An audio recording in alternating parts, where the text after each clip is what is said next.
খোকা, তোকে একটা কথা বলবো। হ্যাঁ মা, বলো। বেশ কয়েকদিন হলো আমার খুব আম খেতে ইচ্ছে হচ্ছে রে। আর এখন তো আমের সিজন চলছে, তাই বলছিলাম আমাকে কি একটু আম এনে দিবি? আম খেতে তো আমার খুব ভালো লাগে। মায়ের কথা শুনে উত্তমবাবু বললেন, ঠিক আছে মা, আগামীকাল কাজ থেকে ফেরার সময় আমি তোমার জন্য আম নিয়ে আসবো। পরের দিন উত্তমবাবু মায়ের জন্য বড় বড় দুটো আম এনে দিলেন, আর কিছু আম স্ত্রীর হাতে দিলেন। কিন্তু মাকে যে দুটো আমটা দিয়েছে তা উনি নিজের স্ত্রীকে জানালেন না, কারণ স্ত্রী শুনলে ঝামেলা শুরু করে দেবে। পরের দিন দেখা গেল উত্তমবাবুর মা গৌরী দেবীর পেট খারাপ হয়ে গেল। আসলে বুড়ো মানুষ লোভ সামলাতে পারেনি। এতদিন পর পাকা পাকা দুটো আম দেখে একসঙ্গেই খেয়ে ফেলেছেন। আর বয়স্ক মানুষ তো তাই পেটেই সহ্য হয়নি।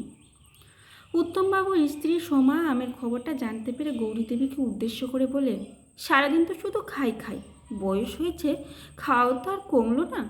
এই বয়সে এত লোভ কেন বলুন তো? এবার তো একটু স্বর্গের রাস্তা দেখতে পারেন, তাহলে আমরা একটু মুক্তি পাই। গৌরীদেবী বৌমার কথা শুনে তেমন কষ্ট পেলেন না, কারণ বৌমা প্রায় এই ধরনের কথা বলে থাকে। এরপর আস্তে আস্তে গৌরীদেবী এতটাই অসুস্থ হয়ে পড়লেন যে বিছানাতে সব কিছুই শুরু করলেন। উত্তমবাবুই মায়ের দেখাশোনা করতেন, মাকে পরিষ্কার পরিচ্ছন্ন করতেন, কারণ উত্তমবাবুর স্ত্রী বলেছে, আমি এসব করতে পারবো না, তোমার মা তুমি করবে। তাই উত্তমবাবু মায়ের সেবা যত্ন করেন। গৌরীদেবী নিজেকে ভাগ্যবান বলে ভাবেন, কারণ ওনার ছেলে কখনো ওনার প্রতি বিরক্ত বোধ হয়নি। অনেক ভালোবাসা, শ্রদ্ধা ও যত্ন নিয়ে মায়ের সেবা করে, তাই গৌরীদেবী নিজেকে ভাগ্যবান ভাবেন।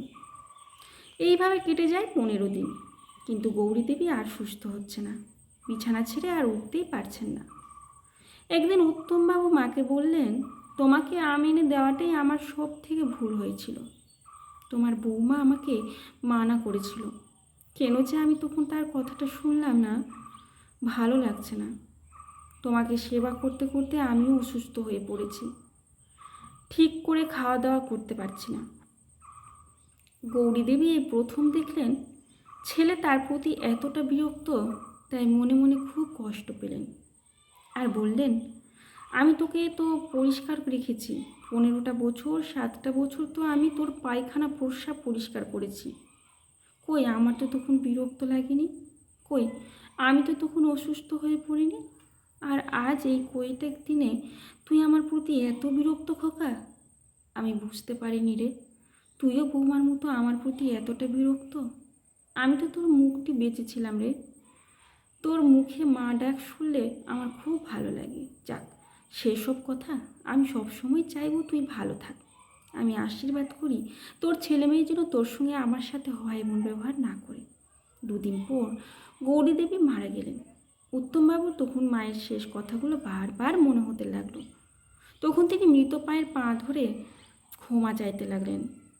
আমার ভুল হয়ে গেছে মা, আমাকে ক্ষমা করে দাও, ক্ষমা করে দাও।